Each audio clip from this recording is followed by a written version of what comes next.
All right, welcome back to the pod. Tony, Kris, welcome. Thanks for Thanks having for me. having us. Tony is the founder and CEO of Hawk Media, which is one of the largest, if not the largest, boutique agencies in the United States. And Kris Derentz is the founder and CEO of Equipped MD, which does medical equipment rental. Um, this is a little different than my usual pod because they're not necessarily facilitators, but they are the co-chairs of a men's group that I started, 5 years ago called Fellas in Fire Pits. So we're going to talk about how to start a men's group and what it takes to make it successful. So, Tony, I want to start with you. And could you describe what Fellas in Fire Pits is? And we'll call it FNF for short going forward. But why don't we kick it off with you? Yeah, I think the short version that I describe it to my folks outside of FNF is that it's a place for men, which I appreciate, frankly, to have authenticity and connection and talk about everything from being a partner or a spouse, to running a business, to raising kids, to navigating health, and everything in between. And I'm really grateful that been able to meet such rad people, and also I have leaned hard into the authenticity and vulnerability piece, and that's been useful for me in a lot of ways. Awesome. And Kris, you're in charge of membership, and I want to talk a little bit about what you look for in members, and then I'll talk about how we don't let people in. But why don't you talk about how we let people in? Yeah, so when we're looking for members, we're looking for people that are going to be number one participating, because participation is key to having the group be successful. Because without it, it's just a bunch of names on a list. And then the second thing is finding a good fit. Just like with company culture, you want to make sure that the rest of the members going to mesh well with the rest of the members. So I think in that aspect, we look to see that, not only they're going to participate, but they're also going to be a good fit with the rest of the group. I think those are probably the key primary two. And Tony, for you, what does participation look like? How does somebody show up and you think, okay, they're authentic, they're like a good fit, as Kris said? Yeah, so having that vulnerability, having that authenticity, being real, right? Especially as adult humans, I have a very low tolerance for just like triviality and BS, and I enjoy when people show up and have candid feedback from me, great life experience, life share kind of things. And we also have a pretty, I think, robust group chat that I like to see people pop into, where we discuss, you know, everything from new product innovations to what's going on in AI to what we're doing that weekend in terms of getting out and about. And so I think people can show up in a lot of ways, including virtually, but in person is always nice to hang out. And Kris, I know for us, and by the way, for listeners, the way, I pitch it as a platform for men's relationships. And one of the things that the platform offers is the ability to have offshoots from the community. So we have a spiritual book club. We have a doing things group where people can go and kind of say, hey, I'm going to do this. Who wants to join me? I think we have a goal setting group, and how we keep each other accountable. Kris, what role do icebreakers, or as we call them, heart warmers, play in our meetings? And can you give us an example of something that's been effective? Yeah, I mean, the icebreakers, because we do not necessarily always meet as the full group all that often, except for once a month. So it's a good way for people that are not normally hanging out with each other in a large group setting to kind of open up and discuss stuff that they may not talk about normally just in a regular group setting. Um, our icebreakers have always been things that are basically to cause the member to think about something a little bit deeper, and maybe even be a little bit more vulnerable about what they're discussing, or share experiences that they may keep close to the chest, but especially in a group setting, that they then are kind of a little bit forced to open up to everybody about. So I think that's what I it's primarily for, and it's shown good success in getting everybody to kind of get to know each other just a little bit deeper. So one of the ones that comes up for me is if you were a fly on the wall, which conversation you listen to. Um, Tony, can you think of another good one that we've had? Yeah, I mean, we've tapped into, where are you, most proud in the last 12 months? Where have you seen the greatest opportunity for improvement? Describe a time when you really felt tuned in to your family or your business or your this or that. They're always pretty deep, and I do like as a point of reference. I think we got in the habit a bit ago of making them known ahead, right? We usually get together about 6 o'clock at night, eat some food, maybe have a beer for those that drink, those that don't, whatever. But letting people know a couple hours ahead of time, and I find that useful to go, all right, and then you're really thinking about it as opposed to like an icebreaker at a conference or something where you're hearing about it for the first time there. It's not as in depth because of the fact that it's just right there. So being able to give people a little bit of notice and kind of tap into that, I think is useful. Right. So let's just dive in a little deeper into the agenda. Can you walk us through what a good agenda for this kind of meeting looks like? And then we'll jump over to criteria and membership. You want me or Kris? Tony, why don't you go ahead? Yeah. So heart warmer, right? I don't have it pulled up in front of me, so I feel like you put me on the spot a little bit. But we tend to eat, right? Have some Yeah, food, get yeah. together, And we right? start with food. We start with food. We used to Right, do it later, and it was a little clunky, right? right. So I think the idea of starting with food, people gather that way. The scragglers show up, grab a bite, whatever, and then everyone's there, as opposed to trying to start at a specific time. We're waiting 10, 15 minutes. People have lives. People get busy. Obviously, it's a group of people that mostly run businesses and have families, and stuff happens. So I think having food first and then kind of people filter in. Heart warmer. We do intros really quick, like you, your partner, your business. If you have kids, what are you into? Super quick. Then we do heart warmer rather, and then generally there's some topic of discussion that we break out for, right? So smaller groups. So if there's I'll use round numbers because it's easier. If there's 18 people there, we might split into 6 groups of 3 or 3 groups of 6 or whatever, depending on the day. Try and keep those groups 3 to 5, I think, usually. Go discuss whatever the prompt was. Come back. We do needs and leads, which I like a lot. The running joke for a couple of years was I needed some support in finance and accounting, and that was the same need every time. People have great leads. Hey, I know this person looking for work, or I've got this cool new tech that I found, or this cool opportunity. And then there's a Japanese word for it that Duncan brought up that I'm not going to be able to place, but it basically says you don't have to leave, but you're welcome to. And then that's how things generally close out. I've had to kick people out of my house at like 9. I'm like, okay, Yes. guys, this is enough, enough of this. So speaking of kicking out, Kris, what are criteria for being kicked out? Traditionally, for the most part, we've been fairly lenient, I would say. I'm glad you put that one on Kris, by the way. Thank Yeah, I you. love how that one's on me. Exactly.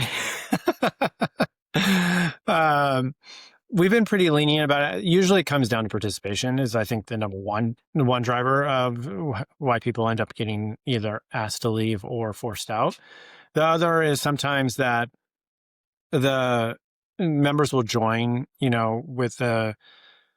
with the cover that they are there to participate and get to know people on a deeper level, but really underlying they have this they're just there to try to promote their business or promote something that they're trying to do, and so that often creates a bad taste in the mouth for the rest of the members, and I think that shows a character flaw. And so oftentimes you don't want those people in there, because if that's what the group becomes all about, it loses its meaning. So I think those are primarily the two main reasons people get asked to leave. So to summarize, solicitation is maybe a reason to leave. Getting getting a bit out of control, whether it's wasted or whatever, people have been asked to leave because of that. Not showing up. Yeah, we got one guy.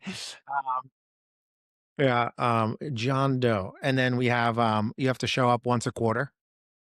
And then just like a vibe kind of thing, right? It's like a vibe check. Like it doesn't seem like you were really into this. Like we do check-ins with those people. Um, Tony, talk to us about the events that we do. We have a regular meeting and some other stuff. So talk to us about um when meetings happen, how long are they, where do they take place? Yeah, so once a month we get together. I've hosted a number of them. I think tomorrow we're going to Brad's, which is great. Another local founder, rad guy. So we host at people's homes. Originally, it was called Founders in Fire Pits. Now, Fellows in Fire Pits. Fire pit is part of the deal. Like I do like the fact that we stand around a fire. I think it's kind of caveman-y, and I'm into it.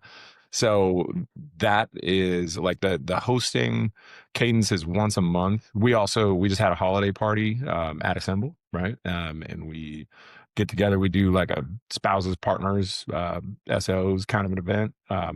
That was one of those. And then there are, as you pointed out, some subgroups. There's a running group, right? There's people that get together. The doing stuff group is, I'm always out and about at shows or events or things like that here in town, and tend to informally meet in those places as well. And I run into dudes that are part of the group now that have been part of the group in the past, and potentially could be part of the group in the future on a pretty regular basis out and about. But once a month is, I think, what you're driving at, and it's at somebody's home and we stand around a fire, and I like that. So, Kris, walk us through. You've been a member for a long time. Walk us through what's the ideal number of the group and why we have found this a good number. I mean, I don't know if we've actually ever settled this, to be honest. Like, so I think the truth is, I think that's the right answer. Yeah, and so I think we're sitting around 40-ish members now, correctly? Did I remember No, correctly? we're gonna redo this question. Yeah. We're at 26. 26. I thought we were closer to 40. No, Total. dude, we are. Let's see, we can keep it in. Keep it in. We're at 24. We're at 24. Okay. Well, I thought, or was the goal around 40? I told you, Kris is the guy who lets people in, and I'm the guy who kicks people out. Yeah. We have a higher participation as a percentage of total today, which is good, right? But I think we were always targeting, like, if half the people show up and that's 15 to 20, that's a good ballpark. Okay. Yeah, I think that was right. Like, as 15 to 20. We're figuring on average 50% participation rate per month, and which would put us at 15 to 20 showing up. So 30 to 40 for the group size. But I don't think we really have enough true data behind that. But I think, what we're seeing at 10 people showing up, on average 10 to 15, so, I think that's a good group size, because sometimes when it gets too large, it becomes too much. And even right now at 10 to 15, I would say, even for myself, I don't even feel like I get a chance to go around and talk to everybody at each meeting. So, sometimes the too large can become more troublesome for building relationships, and then start getting to be a little bit more cliquey, or like people just sticking with the same group of individuals that they always talk to. Totally agree with you. I mean, for me, what I've found, like a good signal is that everybody in the group passes the airport test. Can I be stuck in an airport with this individual during a delayed flight? And I can tell you very directly and very honestly that there's not a single person that I would not mind being stuck with in an airport. I can have a conversation with anybody for a prolonged period of time, which for me is a great indicator that we've done a really good job in calling the membership. And that brings me to this topic of conscious exclusivity. And the idea is that if everybody belongs, nobody belongs. And I'm just wondering if Tony, do you have a comment on that? How have you found conscious exclusivity to serve the group? Yeah, I think it's really important. I mean, without hubris, right? We are a group of people that are doing cool stuff in the world, I think, on balance, right? People are not just professionally, but also personally, and have aspirations and have a way of moving through the world that maintaining alignment around those things is really great. For, again, quite selfishly, I want to be aligned with people that are, conscious, proactive, positive, live in gratitude, etc. So filtering for that, I don't give a shit where you're from or what you do for a living, but I want to surround myself with people that are doing interesting things and thinking about the world in interesting ways. And that, I think filtering for that is absolutely important. So, Chris, I want to move towards discussing, um, why do men need a space like this? And I'll preface by saying that I believe men need a space like this because, uh, you know, I believe that men are feeling more and more ostracized in society. There's a great show on Netflix called Alpha Males where it talks about this kind of deconstructed masculinity. But without putting words in your mouth, why do you think men need a space like this? And you know, obviously it's worked. So Yeah. So well, just back up. I'll say why I was looking for something like this in the first place. Originally I was new to town and wanted to have other male friends. I live in a house full of females with a daughter and a wife, and having someone that I could share interest with, or and have a group of friends to be able to do things with, especially as you get older in age. Like I'm 46, and it's hard to make friends when you get older. So finding that connection just to begin with as you get older, because everybody is so set up in their ways of like their lifestyle, whether it's family or your job or other things. Traditionally, those come first. So finding a group like this helps you set aside some time to make it a focus in your life and create those connections that you might not otherwise have created. So that's my primary reason, and I think it's been very successful in doing that. Um, and I think I think more men should have those type of connections, because I think a lot of people lose connections as they age, especially in their professional life, because that other stuff just is constantly taking priority, which it should, because your family and your business are both very important things. But it's also important to set aside time for yourself, to build other relationships and have friends that you can bond with as well. yeah, you mentioned something really important about, bringing together a lot of people that are new to town. And I think we observed that like 80% of the people that were in the group were like in Boise for less than 10 years, and there were very few native Idahoans. Tony, same question. Why do men need spaces like this? Yeah, I think the structure, right? In the same, for the same reason that I go to the gym I go to is because I don't have to think about it. I show up and we roll and we stretch and we grind for 40 minutes and then I'm done. I don't it requires absolutely no mind share.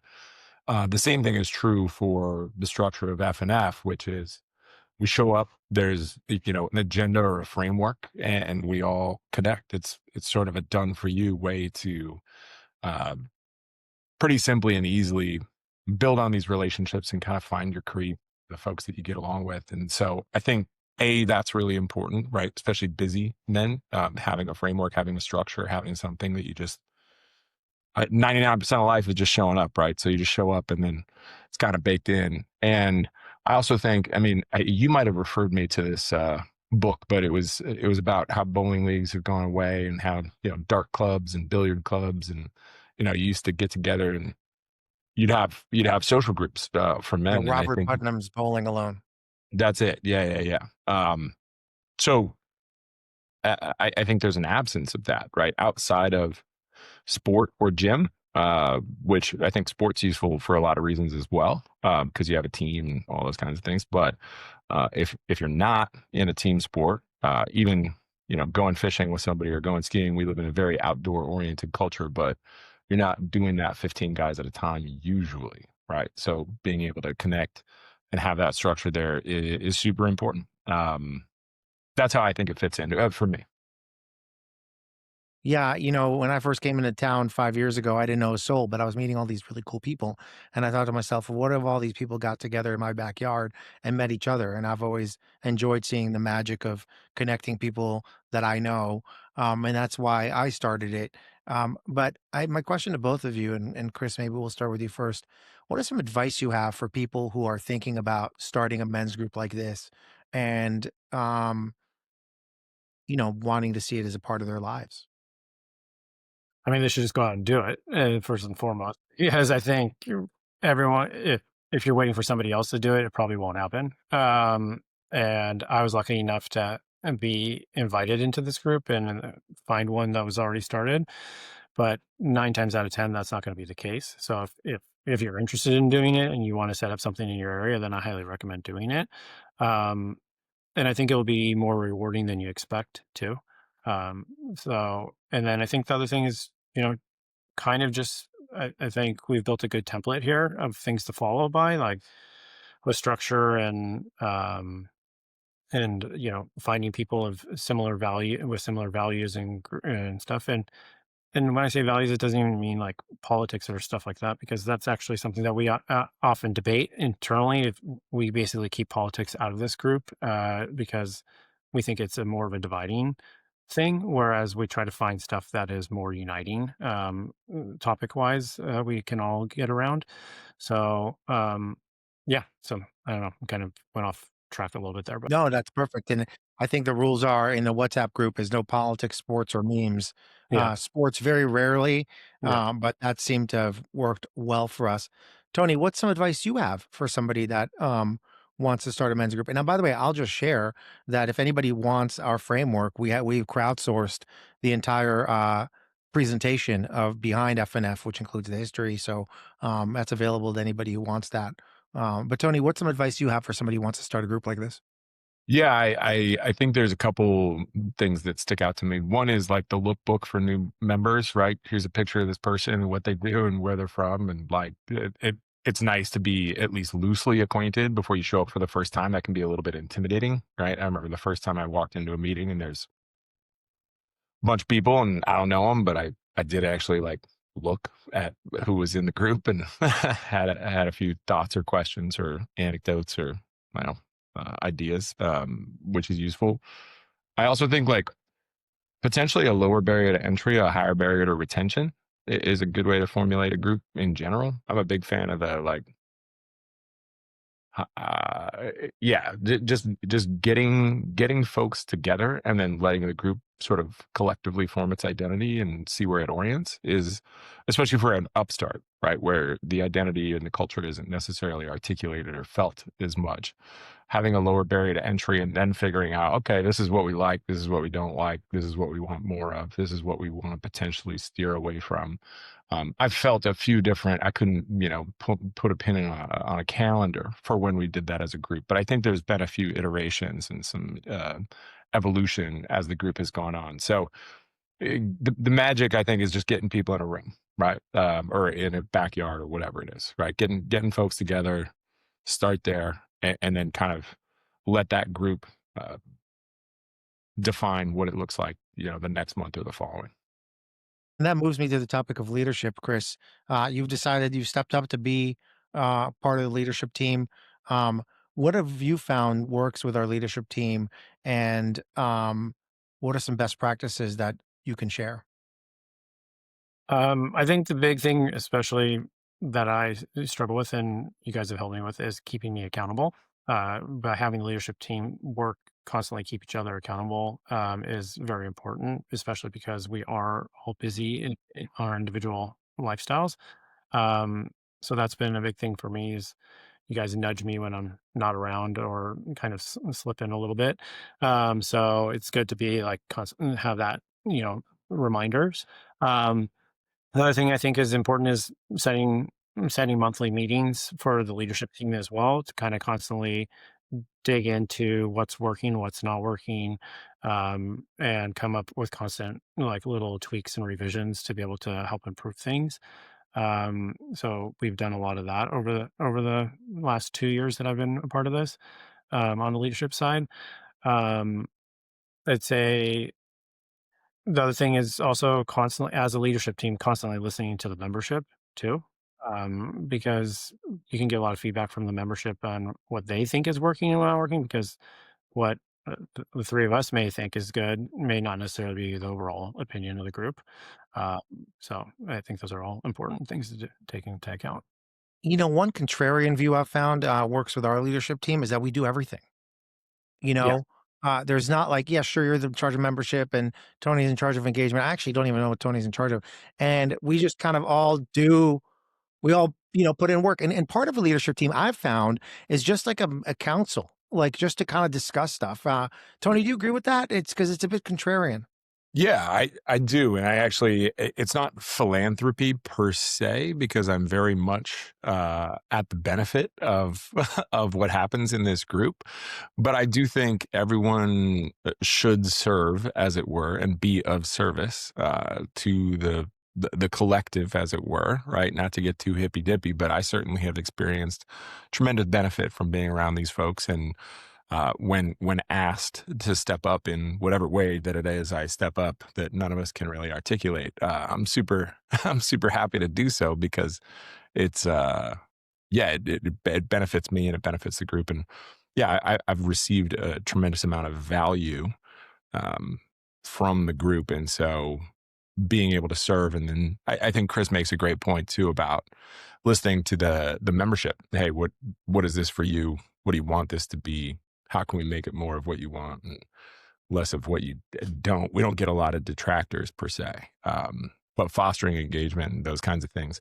Ultimately, I think if you're in any leadership position, business or social, fostering engagement is probably the chief role, right? And I would add to that just a sense of belonging. You know, one of the things we test on an annual basis is how much do you feel like you belong to the group? And it's generally like 8 or 9 out of 10, which is something that I take great pride in.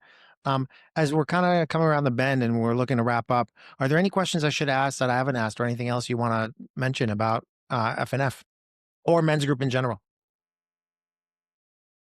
I think you're probably potentially too humble to speak to this, but I think the reason the group exists is because you were forceful about it early on, right? I do think that even if you've got a committee like Kris and I, there needs to be someone who's passionate and enthusiastic about building something. And in the absence of Don Berger, I wouldn't have met 50 people that I know now, right? So I think it does require that somebody's passionately enthusiastic about building something and also because of your professional and personal life, you're out and about, you're meeting cool people all the time, right? So I think that a group needs that. Yeah, Thank you for I saying agree. that. I was just going to say, sorry, Kris. Thank you for saying that. I think for me, um, it's for first of all, it's selfish, but also the other piece of it is because I love to see the magic that happens when we come together. But for me, um, I've found that the leader has to be is super engaged. Like if I wasn't active on WhatsApp or I wasn't like pushing people like to Yeah. RSVP and like it wouldn't get done. Disproportionately so, Yeah. right? Disproportionately so. Yeah. And we haven't even talked about the tools we use because we've struggled with collecting money and all that. But that's boring stuff. But sorry, Kris, go ahead. You were gonna add something. No, I was just gonna say I agree with Tony. And then, like one of the questions you asked earlier was about getting started. And one of the things like we should be transparent about is that initially when you got this started, there's a lot of pushing on that was just you that was doing it and pulling it along to get so it started actually getting momentum. So if someone's starting a new group, they should expect that there's going to be a little bit of legwork initially to get until you can get some momentum and the group to really take off. But you've obviously found it rewarding enough to keep doing it, and you're still here pushing it to this day. So I think that's you know, uh, something to really take into account. And, I think we all really appreciate you doing that for us to be able to have the group to be able to participate into. Yeah. It And reminds me of Don, the I want to story. clarify one thing that you Yeah, said a sure, second Tony. ago as well, which is like no disrespect to professional organizations like YPO and Vistage and Chambers and there's obviously a number of them now. You mentioned collecting money. We're talking about the logistics of paying for tacos or pasta or whatever, right? We don't actually charge We uh don't charge like 10 grand a year like these other yeah, we don't ridiculous. charge a membership fee, which I think again, when you talk about like barrier to entry, that I think that's been really Great point. important for us, right? If there was a cost consideration to this, I don't know that I would have been as like eager or participative early. I would probably pay for it now, right? To be honest, but I don't think that having a pay to join a community is as effective, certainly early on, as you're establishing what it's Right, about. because it's not a job for us, right? We're doing this, like you mentioned, it is service. It reminds me of a quick story, and then we'll wrap up. There was a guy in the group who notably did not like me. He literally told me he didn't like me, and I texted him. I sent him a text. I was like, "Listen, if you don't like me, why are you part of the group that I started?" And he said, "Well, the other relationships there are valuable to me." And my pride and ego got in the way, and I said, "Well, you know what? You don't belong in this group if you don't like the leader." And look, I'm sure there's some people who don't necessarily like me in the group, but at least they're not vocal about it. So anyway, he's no longer part of the group, and I think that brings me back to just selective people who are choosing to be part of FNF. They're selecting, and we have to select because belonging is a two-way street.